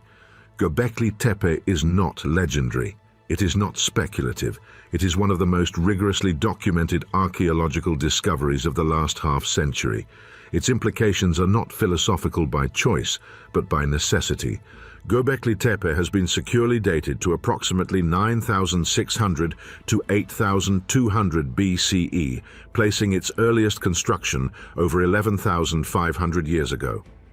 This date is not inferred loosely. It is supported by multiple radiocarbon samples taken from organic material embedded in the fill that sealed the structures. These dates have been replicated across independent laboratories. There is no serious academic dispute regarding its age. What makes Göbekli Tepe disruptive is not simply how old it is, but what it is.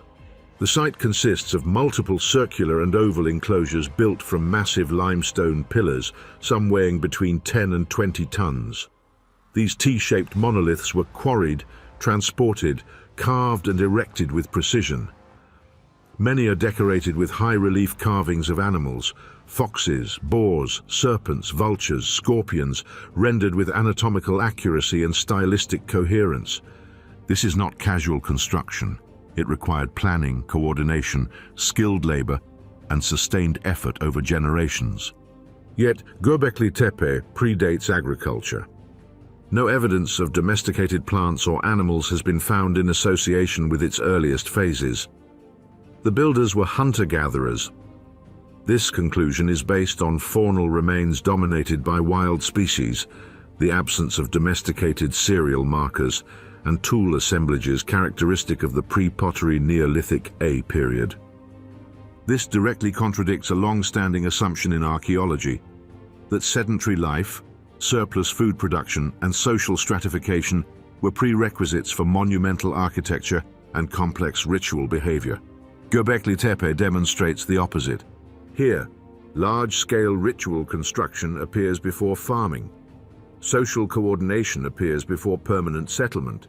Symbolic complexity appears before economic intensification.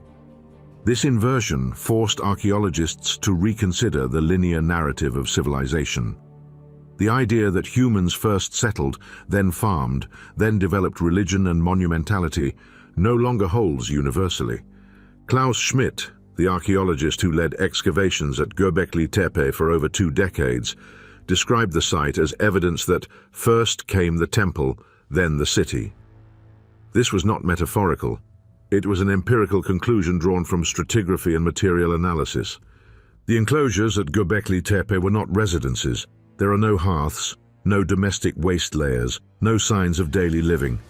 Instead, there is deliberate backfilling. Each structure was intentionally buried after a period of use, preserved rather than abandoned. This behavior implies ritual closure, not collapse. The scale of labor involved raises further questions. Quarrying and erecting pillars of this size would have required hundreds of people working in coordination. This implies seasonal aggregation of groups, shared symbolic systems, and leadership structures capable of organizing effort without centralized authority or agriculture. In other words, complex social organization existed earlier than previously documented. The iconography at Göbekli Tepe adds another layer of disruption. The animals depicted are not random decorations. Many appear repeatedly across enclosures, suggesting a shared symbolic language. Some researchers have proposed that these figures represent mythic beings, clan totems, or cosmological symbols. While interpretations vary, there is consensus that the carvings are intentional, meaningful, and structured. The T-shaped pillars themselves are widely interpreted as anthropomorphic. Several feature carved arms, hands, belts, and loincloths. These are not abstract forms. They represent stylized human figures, monumentalized.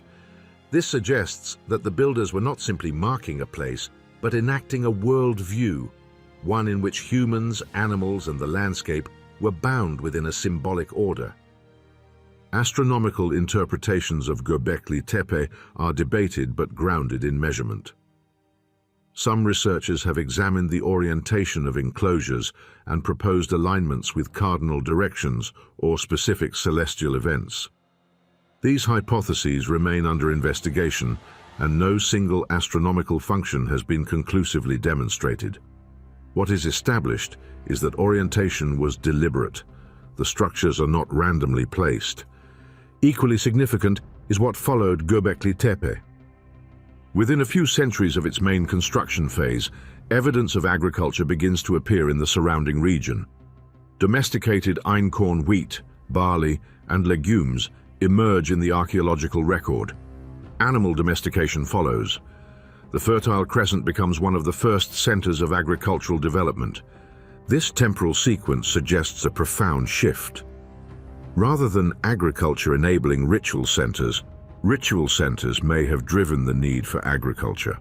Large gatherings require reliable food supplies. Symbolic cohesion creates economic pressure. This hypothesis is supported by botanical studies indicating that wild cereals were exploited intensively before domestication.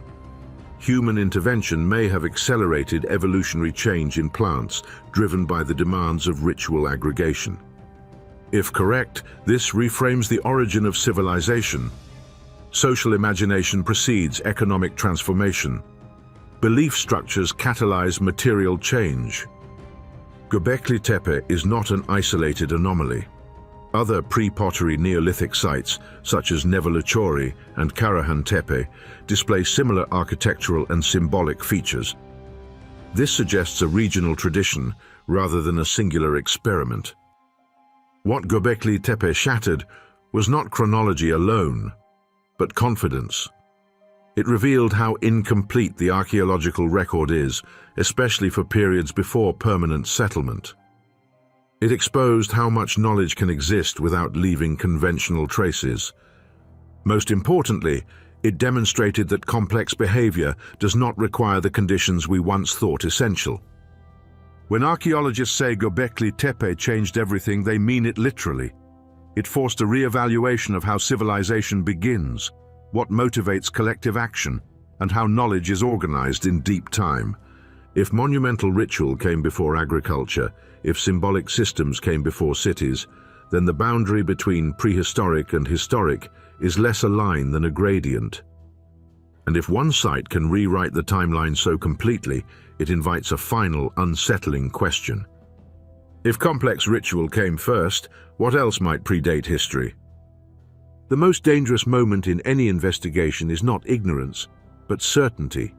When patterns begin to appear, especially patterns that span cultures, continents, and millennia, the human mind does what it has always done best. It connects them, sometimes correctly, sometimes prematurely. Modern science is built in part as a defense against this tendency. The brain is a pattern detection engine. This is not metaphorical. Cognitive neuroscience has demonstrated that humans are neurologically predisposed to seek coherence, even where none exists. The same mechanisms that allow us to recognize faces, predict movement, and infer causality also generate false positives. We see alignment where there is chance, intention where there is accident. This phenomenon is well documented. Psychologists refer to it as apophenia, the perception of meaningful connections in random data.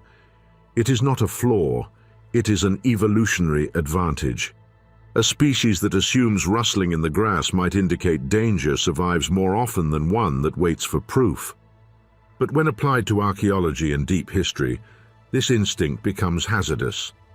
The temptation to weave grand narratives from fragmentary evidence is powerful. A few shared symbols, a handful of numerical correspondences, a recurring orientation. From these, sweeping conclusions can emerge, often faster than the data justifies. Serious scholarship resists this impulse. Archaeologists are trained to distrust elegance. The simplest explanation is not always correct, but it is the starting point. Correlation is not causation. Similarity does not imply inheritance. Absence of evidence is not evidence of absence, but neither is it license for speculation. Selective data is one of the greatest risks. When researchers or popularizers highlight only the examples that fit a pattern, the pattern becomes inevitable. Counter-examples disappear, context collapses. What remains feels convincing because it is incomplete. This problem is not hypothetical. It has shaped the public understanding of ancient civilizations for decades. Numerical coincidences are a prime example. Ratios such as the Golden Ratio or approximations of pi appear in some ancient structures, but not universally and not always intentionally. In many cases, practical geometry produces these values incidentally. When only the confirming instances are cited, a narrative of deliberate encoding emerges that the broader dataset does not support. Astronomical alignments face similar scrutiny. Many ancient structures do align with solar or lunar events, but many do not. Some alignments shift over time due to precession or reconstruction. Without careful statistical analysis, it is easy to overstate significance. Even Göbekli Tepe, despite its disruptive implications, has been subject to interpretive inflation. Symbolic interpretations multiply faster than evidence. Astronomical hypotheses are proposed before orientation studies are complete. The site invites projection because it challenges expectation. Here, restraint is not weakness, it is rigor.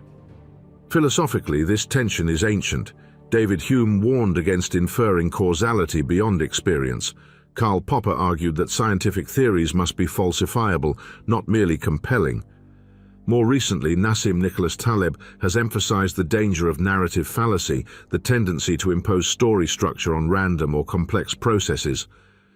In the study of deep time, these cautions matter. Grand unifying myths are seductive because they offer coherence. They promise a single source, a lost age, a master plan. They transform uncertainty into revelation. But history is rarely so tidy. It is fragmented, uneven, and shaped by contingency. Acknowledging this does not diminish the past. It honors it. Skepticism, properly applied, protects inquiry from becoming ideology. It forces us to ask uncomfortable questions. Why does this pattern appear here but not there? What evidence contradicts this claim? What assumptions are being smuggled in unnoticed? Yet skepticism has its own danger. Excessive caution can become dismissal. When every anomaly is explained away as coincidence, inquiry stagnates.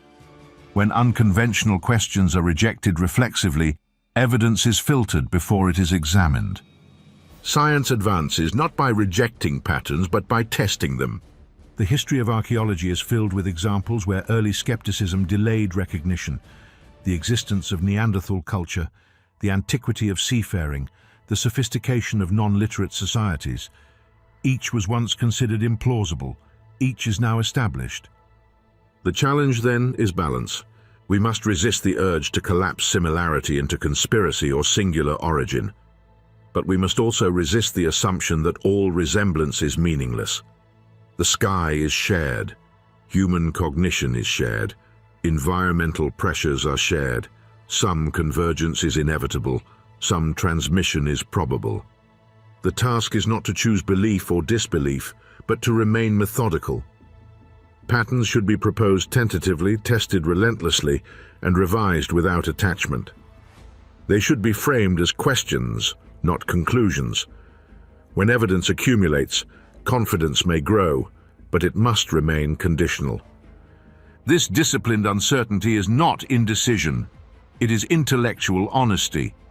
The philosopher Karl Jaspers wrote that truth is not possessed, it is participated in. In the study of ancient civilizations, this is especially apt. We are not recovering a complete story. We are engaging with fragments, echoes, and survivals. The danger of overreach lies in forgetting this. Yet even with restraint, even with skepticism, certain questions persist.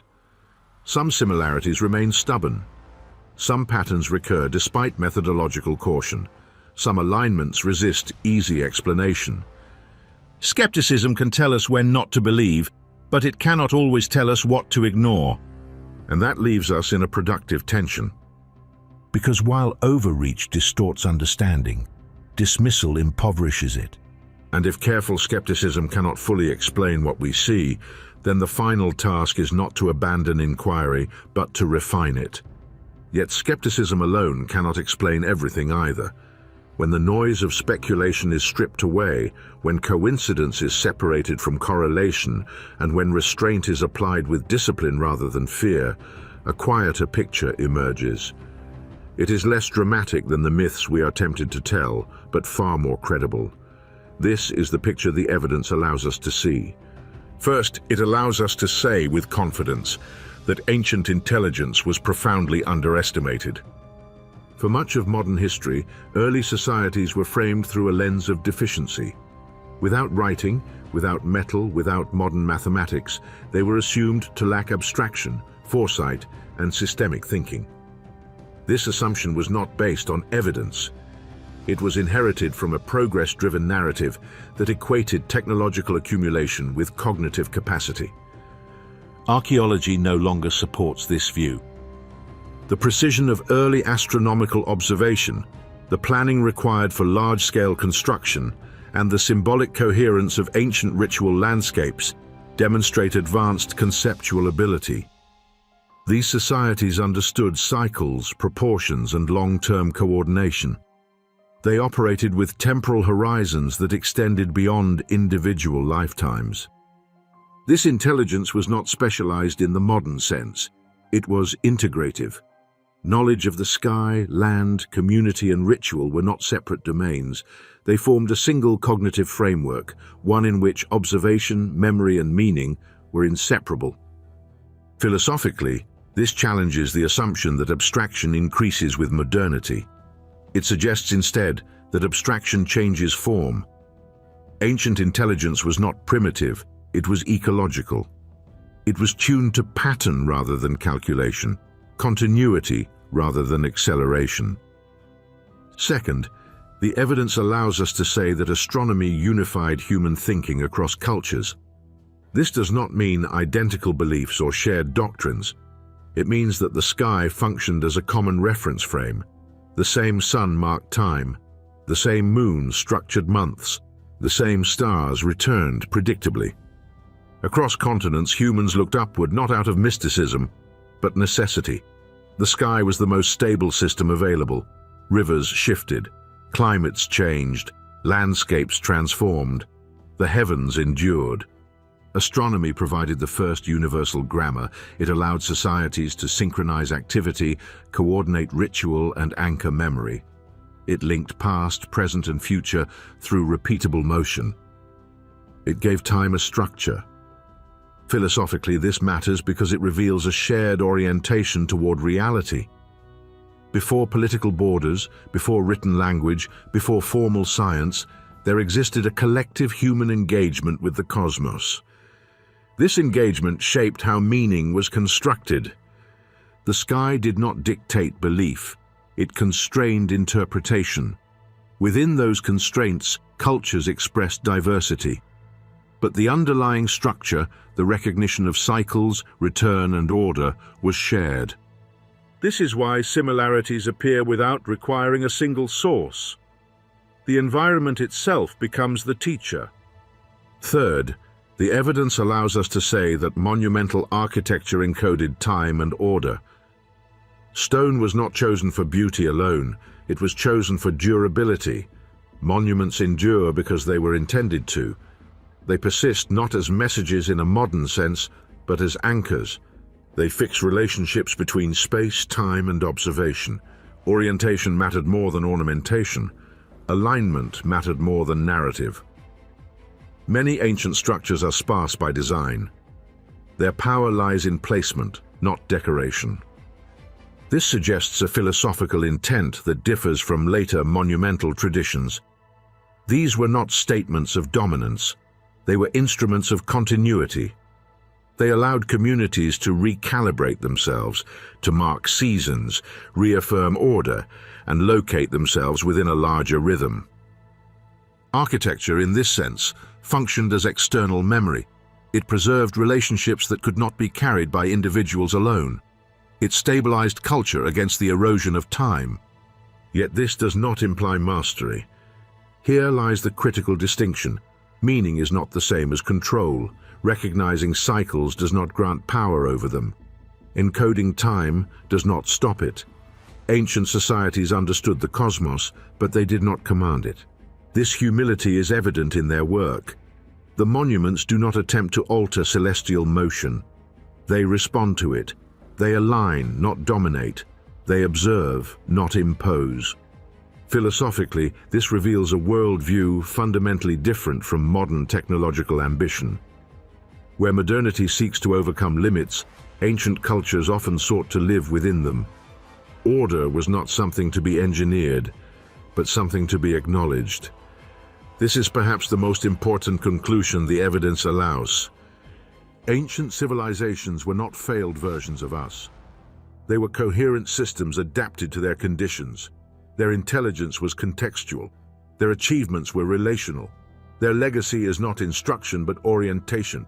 They leave us patterns, not blueprints, questions, not answers, relationships, not formulas.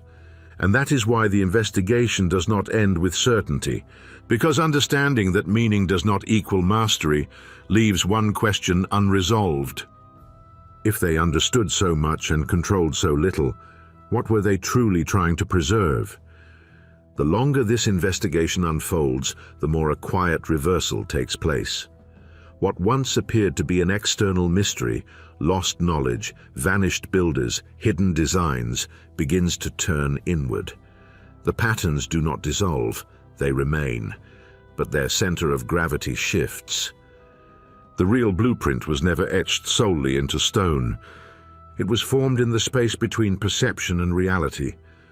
Across continents and millennia, humans responded to the same conditions: a rotating planet, an orbiting moon, a tilting axis, a sky governed by predictable motion and slow change.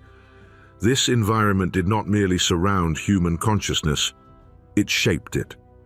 The recurring patterns we observe in ancient civilizations emerge not from a single origin point, but from a shared encounter with the same universe. This is not a retreat from evidence. It is where the evidence leads.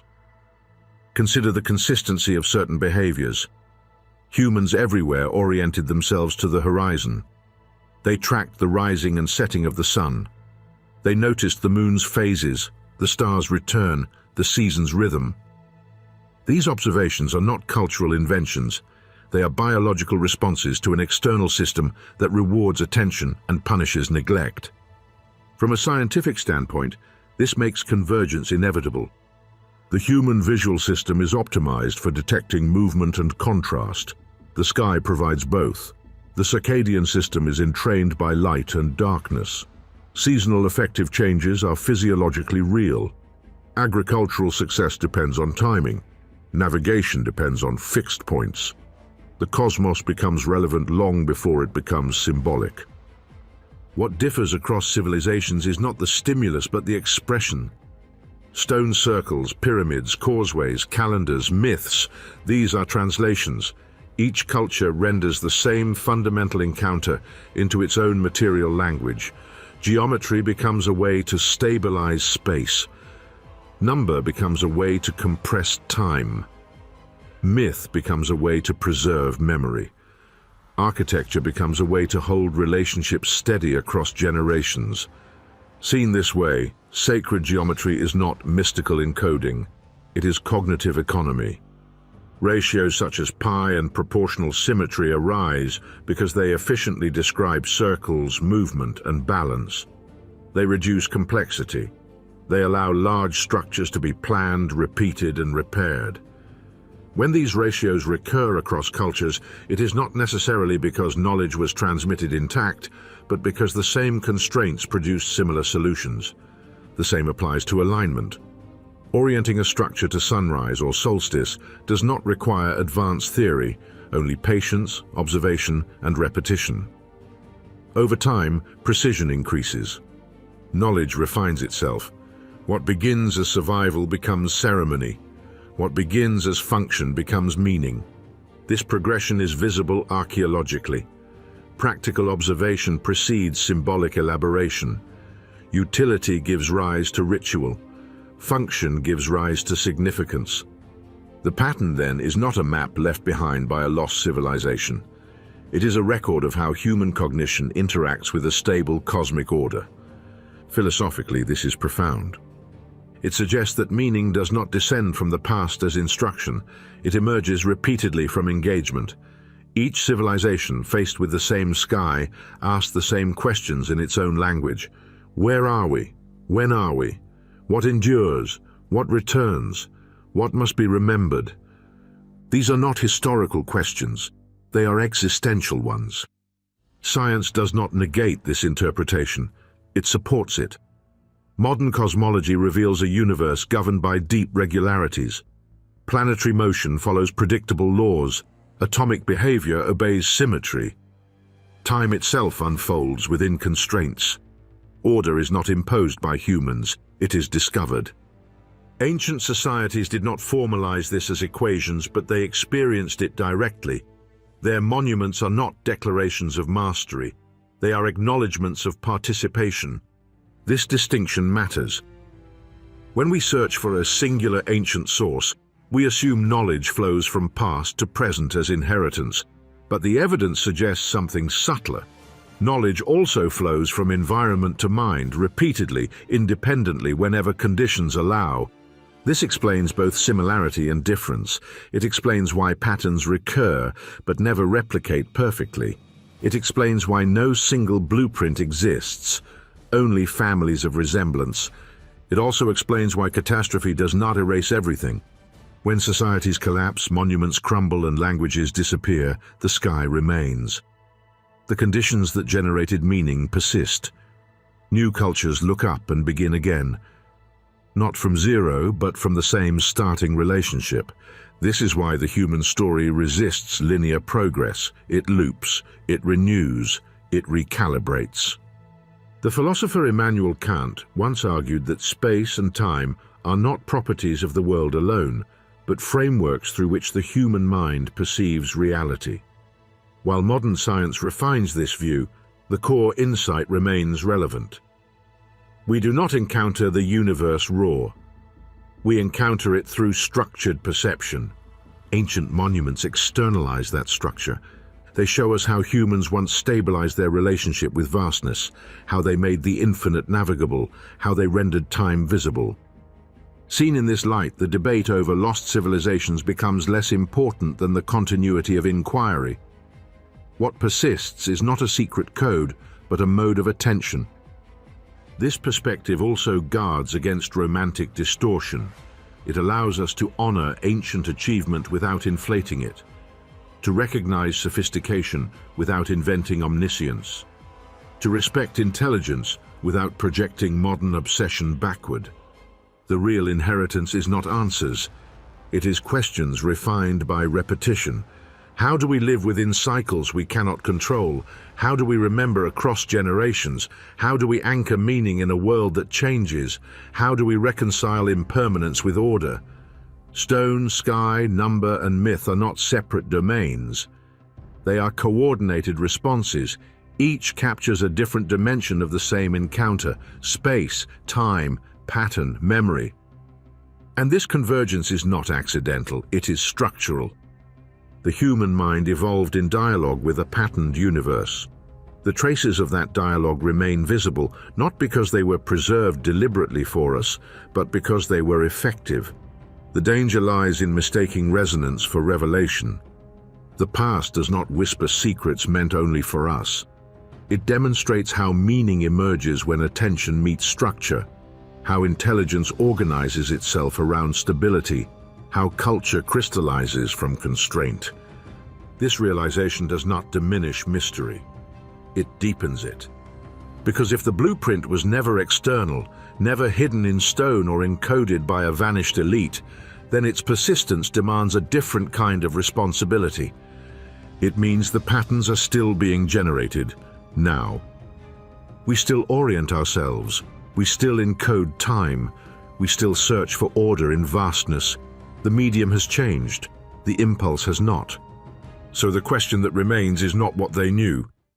It is what we have inherited, if not their answers. There is a quiet moment that arrives, often unnoticed, when modern knowledge loops back on itself. It happens not in revelation, but in recognition. We run the equations. We map the sky with satellites. We simulate cosmic evolution on supercomputers. And then, unexpectedly, we find patterns that are already familiar, not because they were written down for us, but because they were lived. When and how we rediscover these patterns matters. Modern astronomy confirms that Earth's axial tilt drives the seasons. Ancient builders marked solstices. Modern physics describes harmonic ratios in wave systems. Ancient architects favored proportional balance. Modern chronobiology studies circadian rhythms. Ancient cultures organized life around light and darkness. None of this suggests stolen knowledge or hidden transmissions. It suggests continuity. What changes is not the pattern, but our relationship to it. For centuries, progress was imagined as a straight line. Humanity, it was assumed, moved from ignorance to enlightenment, from myth to reason, from stone to silicon. The past was a ladder we had climbed, its lower rungs no longer relevant. But the evidence no longer supports that story. Archaeology, climatology, genetics, and cognitive science now converge on a different picture. Human history is not a march forward. It is a series of adaptations within constraints. Tools evolve, contexts change, but the core questions persist. Who are we in relation to time? How do we orient ourselves within a vast universe? What deserves to be remembered? Ancient civilizations approached these questions without modern instruments, yet with extraordinary attentiveness. They observed patiently. They committed knowledge to memory, ritual, and stone. They planned for generations they would never meet. This alone should unsettle modern certainty. Scientific data reinforces this humility.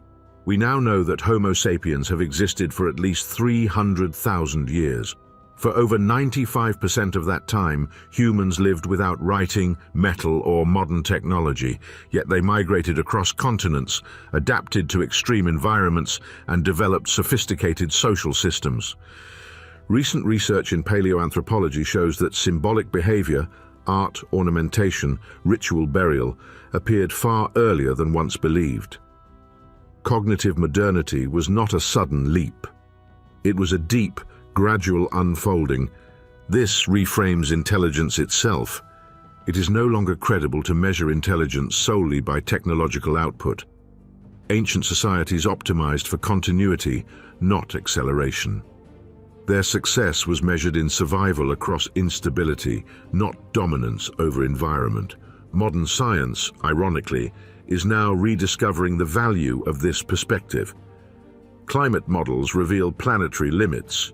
Systems theory warns of fragility in hyper-optimized networks.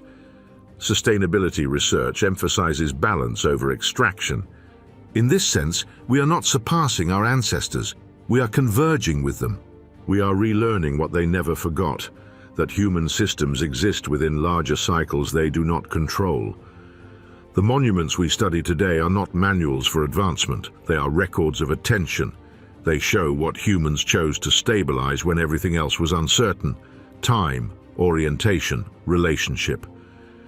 This realization changes how we interpret similarity across civilizations. Instead of asking who taught whom, we ask why the same questions keep arising. Instead of searching for a lost source, we recognize a shared condition. The sky did not change. The human nervous system did not fundamentally change. The need to situate oneself within vastness did not change. What changed was context.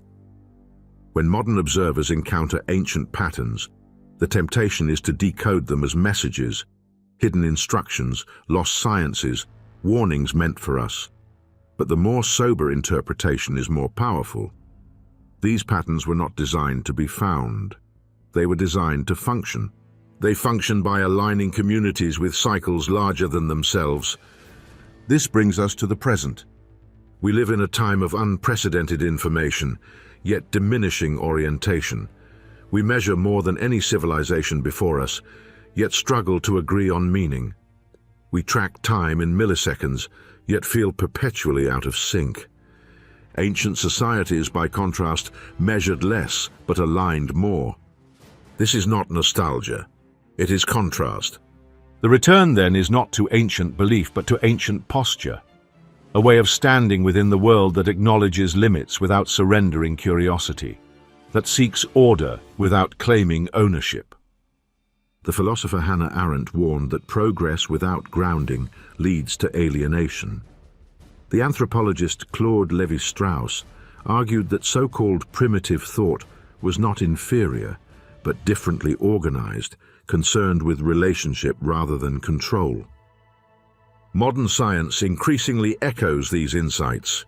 We now understand that intelligence is contextual, that resilience often matters more than efficiency, that systems endure not by maximizing output, but by maintaining balance. This realization does not diminish modern achievement, it contextualizes it. We have not outgrown the past. We are still negotiating the same fundamental relationship with time, with nature, with uncertainty. The ancient patterns we uncover today do not tell us where we came from in a linear sense. They tell us where we keep returning. They remind us that humanity is not defined by its tools, but by its questions. And perhaps that is the deepest transformation this journey offers. Less certainty in the myth of endless progress, more respect for intelligence expressed differently. A deeper awareness that humanity is a continuous conversation, not a sequence of replacements. The stones remain, the sky remains, the questions remain. If we are still asking the same questions as our ancestors, what does that say about where we are headed next? Thank you for joining us on this extraordinary journey through the universe on Frontiers of Infinity. If this glimpse into the unknown has sparked your curiosity, be sure to subscribe and join us where we unravel the darkest mysteries of space.